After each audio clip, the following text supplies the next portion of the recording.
할렐루야. 참 좋으신 주님의 자비와 은혜와 평강이 우리 모두에게 임하기를 간절히 원합니다. 여러분 혹시 융커 웨역이라고 하는 사람에 대해서 혹시 들어보셨나요? 네, 융커 웨역이라고 아마 처음 들어보시는 분들 많을 거예요. 저도 이 사람에 대해서 사실 얼마 전에 알게 됐거든요. 융커 웨역이라고 하는 사람은요, 독일의 마르트부어크의 성에 납치 감금되었었습니다. 사실 그가 마르트버그에 납치되기 이전에 황제의 칙령을 받았었어요. 그는 모든 법적인 보호를 박탈당했고 그 누구도 그의 생명을 빼앗는다라고 해도 법적인 문제가 전혀 없었던 그런 상황이었습니다. 황제가 이 융커 웨역에게 발행해준 안전통행증은 3주 정도밖에 없었어요. 3주 이후에 지나다니면 그 누구도 그 사람을 죽여도 무방했었습니다. 그랬던 이 융커 웨역이 납치되어서 바르트버그라고 하는 성에 갇히게 되었습니다. 혹시 여러분들 융커 웨역이 누군지 짐작가시나요? 네, 계시는 분들도 계실 거예요. 뭐 이름도 나오는데요. 융커 웨역은 바로 다름 아닌 우리가 잘 알고 있는 마틴 루터입니다. 여기서 놀람의 감탄사가 좀 나와야 되는데, 역시 우리 교회 성도님들은 다들 잘 알고 계신 것 같아요, 이미요. 제가 앞서서 이제 그에 대해서 이 융커 웨역에 대해서 납치 감금되었다라고 표현했지만 사실 마틴 루터는 비텐베르크의 선제후였던 프리드리히의 선처로 인해서 자작 납치극을 당한 거예요. 사람들에 의해서 죽음을 쉽게 당할 수 있는 이 마틴 루터를 이 프리드리히 제후가 납치한 척하면서 성에 가두게 된 것이죠. 이전에 이제 그 황제 앞에서 종교개혁자로서 위험 있게 신앙을 고백하던 마틴 루터에게 남은 건 불안한 마음 그리고 연약한 몸밖에 없었습니다. 과연 내가 지금 옳은 길을 걸어가고 있는 것인가 라고 하는 회의에 사로잡혔을 것입니다. 하나님 앞에 바로 서기 위해서 몸부림으로 하나님 앞에 나아갔지만 그에게 남겨진 것은 고난밖에 없었습니다. 목숨까지 위태로울 수 있는 그 상황 속에서 이 마틴 루터는 숨겨지게 되었고 10개월간 그는 그 성에서 세상과 단절되어서 고독의 삶을 살게 되었습니다. 그래서 이 마틴 루터는요, 이 바르트버그 성에서의 삶을 광야에서의 삶과 같았다라고 표현했습니다. 참 아이러니할 수밖에 없죠. 하나님을 잘 믿기 위해서 저항했고 개혁했지만 그에게 돌아온 것은 결국 고난밖에 없었기 때문입니다. 이 융커 웨역이라고 하는 삶을 살아야만 했던 루터가 만일 저였다라고 하면 하나님 원망할 것만 같아요. 그런데 오늘 우리가 함께 읽은 이 이사야서 성경 말씀을 보면 하나님의 종이 감당해야 하는 것이 고난임을 이야기해 주고 있습니다. 우리는 지난 2주간 이사야서의 말씀을 통해서 하나님의 종의 모습에 대해서 함께 말씀을 나눴습니다. 그래서 첫 번째로 정의의 종, 그리고 지난주에는 영광의 종, 이 종으로 부름받은 하나님의 종의 모습과 감당해야 할 모습이 어떤 모습인지에 대해서 우리가 함께 은혜를 나눴습니다. 이어서 오늘 우리가 나눠야 될, 우리가 오늘 함께 나눌 이 본문에는요, 고난의 종에 대한 이야기를 하고 있습니다. 오늘 우리가 함께 읽은 말씀 6절을 다시 한 번 더 우리 한 목소리로 함께 읽어보겠습니다. 함께 읽습니다. 시작. 나를 때리는 자들에게 내 등을 맡기며 나의 수염을 뽑는 자들에게 나의 뺨을 맡기며 모욕과 침뱉음을 당하여도 내 얼굴을 가리지 아니하였느니라. 아멘. 이 고난의 종은 부당한 폭력과 모욕에 아무런 대응을 안 했어요. 그대로 감수합니다. 그렇기 때문에 이 모습을 보고 야, 참 무력하다, 야, 참 바보 같다라는 그런 느낌을 받습니다. 고난의 종이 어딘가 모자란 것처럼 느껴지는 이유는 아마 저와 우리 모두의 생각이 이 세상의 가치에 함몰되었기 때문이었을 것입니다. 세상은 우리에게 되로 받으면 말로 주라 라고 가르쳐 주고 있어요. 갚은 은혜에 대해서 그렇게 주면 참 좋겠죠. 내가 받은 은혜를 더 많은 것으로 갚아주면 참으로 좋겠지만, 안타깝게도 우리는 한 대 맞으면 몇 대 때려줘야 될까요? 네, 2대 이상. 네, 그렇죠. 곱절하니 그 이상으로 갚아줘야 된다라고 가르칩니다. 그래야 비로소 바보 취급받지 않는다라고 주장해요. 그리고 우리도 그 주장에 어느 정도 동의하며 살아갑니다. 특별히 이 이방 땅, 이국 땅에서 외국인으로 살아가는 우리는요, 부당한 일들을 종종 당하곤 해요. 특별한 이유가 없어도 차별받고 무시당하기도 하고 손해를 입곤 합니다. 내가 잘 모르기도 하고 잘못했기 때문에 당하는 일이라고 하면 어느 정도 감내할 수 있습니다. 그러나 그렇지 않았는데도 불구하고 종종 이러한 부당한 일을 당한다라는 거예요. 그럴 때마다 자괴감이 들기도 하고요. 나는 더 큰 것으로 대갚아줘야겠다라는 마음이 들기도 합니다. 저만 그런가요? 네, 여기 계신 분들은 아닌 것 같아요. 그런데 오늘 성경에 나온 하나님의 종은 이러한 부당함을 어떻게 대하고 있나요? 오늘 본문 7절 말씀인데요, 다시 한 번 더 우리 한 목소리 읽겠습니다. 함께 읽습니다. 시작. 주 여호와께서 나를 도우심으로 내가 부끄러워하지 아니하고 내 얼굴을 부싯돌같이 굳게 하였으므로 내가 수치를 당하지 아니할 줄 아노라. 아멘. 이 고난받은 종은요, 그는 이를 악물고 부당함을 견디지 않고 있어요. 만약 이렇게 버티고 있었다면 마음속에 뭐가 있었을까요? 분노가 있었을 거예요. 물론 이 사람은 모든 어려움을 견디겠다라고 하는 확고한 의진을 가지고 있었습니다. 하지만 그럴 수 있는 힘은 자기에게서 비롯된 것이 아니었습니다. 그 힘은 어디에서부터 비롯되었을까요? 그 힘은 언제나 자기의 가까이에 계신 하나님으로부터 옴을 이 사람은 분명히 알았습니다. 방금 읽은 7절 한번 보시면요, 하나님께서 도우신다라고 지금 분명하게 이야기하고 있어요. 고난받는 종은 고난을 당하는 이들의 처지를 헤아리고 계신 하나님께 마음을 집중했기 때문에 고난의 현실을 담담히 이겨낼 수 있는 것입니다. 제가 설교를 시작하면서 이야기했던 이 마르틴 루터도 동일한 마음이었을 것입니다. 저는 지난주에 이제 앞서 이야기한 그 바르트부어그라고 하는 그 성에서 루터가 직접 작성한 편지들을 볼 수 있는 기회가 있었습니다. 그 루터의 글씨체를 보면서 참 호전적이다, 당당하다라는 그런 느낌을 받았고요. 그 여러 편지들을 보면서 한 가지 특이한 점을 좀 발견할 수 있었어요. 모든 편지의 시작을 마틴 루터는 어떻게 시작하냐면 예수, 지저스, 예수라고 하는 이름을 쓰면서 편지를 쓰임을 확인할 수 있었습니다. 그가 모든 편지의 시작을 예수님의 이름으로 했다라고 하는 것 결코 우연이 아니었을 것입니다. 루터는 자신이 당하고 있는 시련과 고통과 암흑 속에서도 바라볼 수 있는 분이 누구다? 예수 그리스도라는 사실을 분명하게 알았기 때문에 그렇습니다. 예수님이야말로 하나님의 종으로 가장 큰 고난을 걸어가신 분이십니다. 유다의 배신으로 인하여서 체포당한 이후부터 예수님의 곁에는 아무도 없었어요.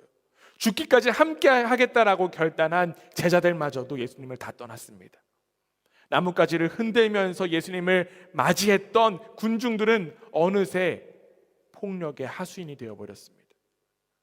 군인들은 그를 웃음거리로 만들어 조롱하고 모욕했습니다. 예수님은 이 모든 고통의 시간을 홀로 견디셔야만 했습니다.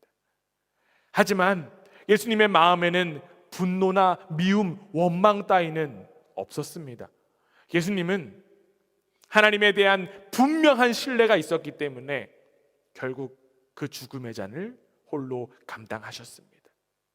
예수님은 견디기 힘든 그 고통을 끝까지 하나님의 종의 정의와 자비와 그리고 영광을 포기하지 않으셨던 거예요. 그리고 이렇게 말씀하십니다. 누가복음 23장 34절에요. 아버지, 저들을 사하여 주옵소서. 자기들이 하는 것을 알지 못함이니이다. 예수님은 하나님 아버지에 대한 궁극적인 신뢰가 있었기 때문에 사랑으로 악을 감싸 안으셨습니다. 그리고 하나님의 종으로 부름받은 아까 이야기한 마르틴 루터도 고난 속에서 예수님의 모습 담기 원했습니다. 그래서 그는 결국 그 힘든 저항의 길을 감당할 수 있었던 거예요. 더 나아가 하나님의 종으로 부름받은 우리에게도 예수님의 모습이 나타나기를 소망합니다. 하나님에 대한 신뢰가 고난 중에 있는 우리를 견디고 이기게 합니다. 사실 우리에게는요, 고난을 이길 수 있는 힘과 능력 없습니다. 그러나 하나님의 일을, 그 선한 일을 감당하는 우리에게는 하나님의 승리가 허락될 줄 믿습니다. 십자가의 현장이 겉으로 볼 때에는 크나큰 고난과 죽음뿐이었지만 우리는 그 속에서 오히려 하나님의 살아계심을 경험합니다. 그 십자가에서 우리는 오히려 하나님의 승리를 바라볼 수 있습니다. 우리는 예수님이 지셨던 그 십자가를 통해 구원의 길, 사랑의 길을 믿는 사람들입니다. 여러분 믿으십니까? 우리는 그 길을 걸어야 하나님께 이룰 수 있음을 믿습니다. 여러분, 고난과 모욕과 수치의 십자가의 길을 걷는 것, 그것을 두려워하지 마십시오. 여러분과 함께 하나님께서 걷고 계십니다. 하나님의 편에 서 있는 이들에게 하나님께서 도우신다라고 하는 믿음으로 고난의 길을 넉넉히 감당하는 하나님의 종이 되는 우리 모두가 되기를 주님의 이름으로 간절히 원합니다. 그런데 여러분, 고난의 길 이렇게 말처럼 결코 쉽지만은 않아요. 고난의 길을 걸어가는 이들은 정말 마치 피를 말리는 듯한 경험을 합니다. 아무리 하나님께서 부르신 그 길을 걸어간다라고 하는 그 사명이 투철하더라도 눈앞에 놓여있는 시련에 눈 깜짝하지 않을 사람 찾기 더욱더 어려울 거예요. 그렇기 때문에 우리에게는 훈련이 필요합니다. 뭐가 필요하다고요? 훈련이 필요해요. 오늘 본문은요, 그 훈련의 모습이 어떠한지를 지금 분명하게 이야기하고 있습니다. 오늘 본문 5절 말씀인데요, 함께 한번 읽어보겠습니다. 함께 했습니다. 시작. 주 여호와께서 나의 귀를 여셨으므로 내가 거역하지도 아니하며 뒤로 물러가지도 아니하며. 하나님께서 하나님의 고난을 감당해야 되는 그 종을 위해서 지금 무엇을 여셨다라고 지금 이야기하고 있을까요? 네, 귀를 여셨다고 지금 이야기합니다. 즉 하나님의 종이란 귀가 열린 사람이에요. 하나님의 종이란 귀가 열린 사람들입니다. 아무리 시끄러운 소리가 들려도 귀가 열려있지 않으면 들을 수 없습니다. 오늘 제가 이렇게 목소리를 높여서 이야기를 하더라도 귀가 열려있지 않으면 이 이야기는 단순한 소음에 불과할 것입니다. 우리는 귀를 열어야만 합니다. 오늘 이 시간 여러분의 귀가 열려서 고난의 종으로 삶을 다시 한 번 더 세워가는 귀한 은혜의 시간 되기를 간절히 원합니다. 그렇다면 여러분, 귀가 열린다는 건 무슨 말일까요? 어떤 의미일까요? 이는 모든 소리를 전부 듣는 것을 의미하지 않습니다. 우리 교우분들 가운데 대다수 지금 이제 음악을 전공하신 분들이 많기 때문에 이제 저는 가끔씩 음악에 대한 이야기를 나눌 때가 있습니다. 여러 가지 소리들이 엉켜 있는 곳에서 이 음악에 예민하신, 민감하신 분들이 작게 들려오는 그러한 음악이 어떤 곡인지, 어떤 악기가 사용됐는지 분명하게 구분하는 그런 모습들을 볼 수 있었습니다. 특별히 이제 제 차에서 가끔씩 아주 작게 음악들이 나올 때 그 작은 소리마저도 구분하는 모습, 저는 참 신기하게 느껴졌어요. 저는 음악에 귀가 닫혀 있기 때문에 전혀 구분하지 못하지만 음악을 전공하신 분들은 귀가 열려 있기 때문에 아주 작은 소리까지도 구분할 수 있는 것만 같았어요. 마찬가지예요. 지금 5절에 나와 있는 귀가 열린다라고 하는 것은 수많은 소리 속에서 하나님의 말씀만을 들을 수 있는 귀가 있는 것을 의미합니다. 그런데 이러한 열린 귀 하루 만에 완성되지는 결코 않습니다. 우리 교우분들이 음악을 구분할 수 있는 이유는 음악을 매일 연습했기 때문일 것입니다. 또한 시끄러운 곳에서도 어머니가 자식의 울음소리를 정확하게 구분하고 반응할 수 있는 이유도 아이의 소리를 가장 많이 자주 들었기 때문입니다. 또한 아이를 향한 사랑의 마음이 있었기 때문에 시끄러운 소리에서도 아이를 향해서 아이의 소리를 들을 수 있는 거죠. 이와 동일해요. 하나님의 종도 마찬가지로 매일 하나님의 소리를 사랑으로 들을 수 있어야만 합니다. 이어지는 우리 4절 말씀인데요, 함께 한번 읽어보겠습니다. 함께 했습니다. 시작. 주 여호와께서 학자들의 혀를 내게 주사 나로 곤고한 자를 말로 어떻게 도와줄 줄을 알게 하시고 아침마다 깨우치시되 나의 귀를 깨우치사 학자들 같이 알아듣게 하시도다. 아멘. 이사야는 아침마다 하나님께서 종의 귀를 깨우신다라고 지금 이야기합니다. 저는 특별히 여기 아침마다라고 하는 이 표현이 제 마음에 와닿았습니다. 여러분, 아침마다 무엇을 하십니까? 아침에 주로 하시는 일이 무엇입니까? 아침을 시작을 어떻게 하십니까? 여러분의 아침들이 이렇게 스쳐 지나갈 거예요. 아침은요, 하루를 시작하는 첫 시간입니다. 태초에 하나님께서 혼돈을 깨고 세상을 창조하셨듯이 아침은 혼돈과 같은 어둠을 깨우는 시간이기 때문에 아침을 창조의 시간이라고 이야기할 수 있어요. 그렇기 때문에 우리는 이 아침의 시간에 창조주 하나님을 만날 수 있습니다. 아침은 하나님의 깨우심을 경험하는 시간이고 그 아침에 하나님은 우리의 귀를 여십니다. 우리는 이 아침을 귀하게 여길 수 있어야만 해요. 그렇다면 이 아침에 하나님을 만나기 위해서 어떻게 해야만 할까요? 아침마다 하나님의 이 깨우심을 경험하기 위해서 우리는 먼저 해야 될 것이 있어요. 무엇을 먼저 해야 될 것 같으세요, 여러분? 먼저 밤에 잠을 잘 자야겠죠. 사실 저는요, 어릴 적부터 이 잠에 대해서 굉장히 부정적인 인식을 많이 갖고 있었어요. 그래서 제가 밤에 잠을 편히 들지 못하는 그런 습관을 좀 가지고 있었습니다. 제가 어릴 때 봤던 책에서 하루에 3시간만 자도 충분하다라는 그런 내용을 봐서 저는 하루에 제가 3시간만 자도 되는 사람인 줄 알고 착각하며 살았습니다. 그리고 그래서 밤에 늦게 뭐 하고 새벽에 하는 걸 되게 즐겨했던 그런 삶을 살았었습니다. 그러다 보니 저한테 남아있던 게 무엇일까요? 피로밖에 없었습니다. 매일 피로감만 호소했던 삶을 살았습니다. 사실 여기에 계신 분들도 저처럼 잠에 대해서 나 조금만 자야 되라는 그런 인식들 가지신 분들도 계실지도 모르겠습니다. 그러나 하나님은요, 인간을 만드실 때 피로를 갖도록 창조하지 않으셨습니다. 우리의 몸은 단순히 영혼이 빌려 쓰는 그런 집이 아닙니다. 우리의 몸과 영혼은 하나입니다. 그래서 우리의 몸이 병들면 우리의 영혼이 병들고요, 우리의 영혼이 병들면 우리의 몸이 병들 수밖에 없습니다. 육신의 연약함이 우리의 영적 성장을 방해하고요, 그래서 우리는 늘 잘 자고 또한 잘 먹어야만 합니다. 시편 127편 2절에 이런 말씀이 있어요. 여러분들 잘 아시는 말씀일 거예요. 너희가 일찍이 일어나고 늦게 누우며 수고의 떡을 먹음이 헛되도다. 그러므로 여호와께서는 그의 사랑하시는 자에게 잠을 주시는도다. 우리는 특별히 밤에 잠을 자야 돼요. 마틴 루터는요, 이런 이야기를 했습니다. 마시는 맥주를 마시면 잠을 잘 자고 잠자는 동안은 죄를 짓지 않으니 천국에 갈 수 있다.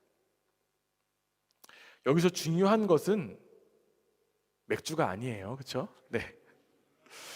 루터가 맥주 마시라고 했다 그래서 오늘부터 당장 냉장고에다 막 푼티가머를 가득 채워놓고 드시는 분들은 없을 거라고 생각됩니다. 루터가 이렇게 이야기한 이유는 바로 밤에 잠을 자라고 지금 이야기를 하고 있는 거죠. 밤에 잠을 자는 것이 굉장히 중요함을 강조하기 위해서 맥주 먹으라고 이야기를 하고 있는 거예요. 성경에서 밤은 혼돈과 어둠을 상징합니다. 모든 역사는 밤에 이루어진다라는 것처럼 밤은 우리의 이성을 빼앗아 갑니다. 그리고 하나님의 관역에서 벗어나게 하는 일들을 자꾸만 만들어내요. 우리는 밤에 잘 자면서 매일 아침에 하나님의 깨우심을 경험할 수 있어야만 합니다. 어쩔 수 없이 밤에 깨어 있어야 하는 분들에게는 안타까운 이야기가 될 수도 있습니다. 그러나 우리에게 중요한 것은 우리의 우리의 삶의 그 시작점에 하나님의 깨우심을 늘 경험해야 된다라고 하는 거예요.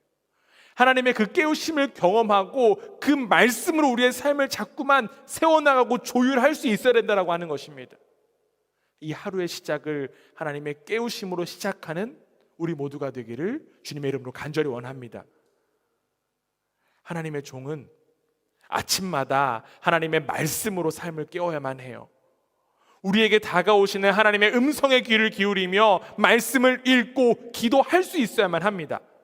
이 모습이 바로 방금 읽었던 사전에 나와 있던 이 학자들 같다라고 하는 표현의 의미입니다. 학자들은요, 연구하는 사람들이에요. 그렇기 때문에 늘 배우기에 열심을 다합니다.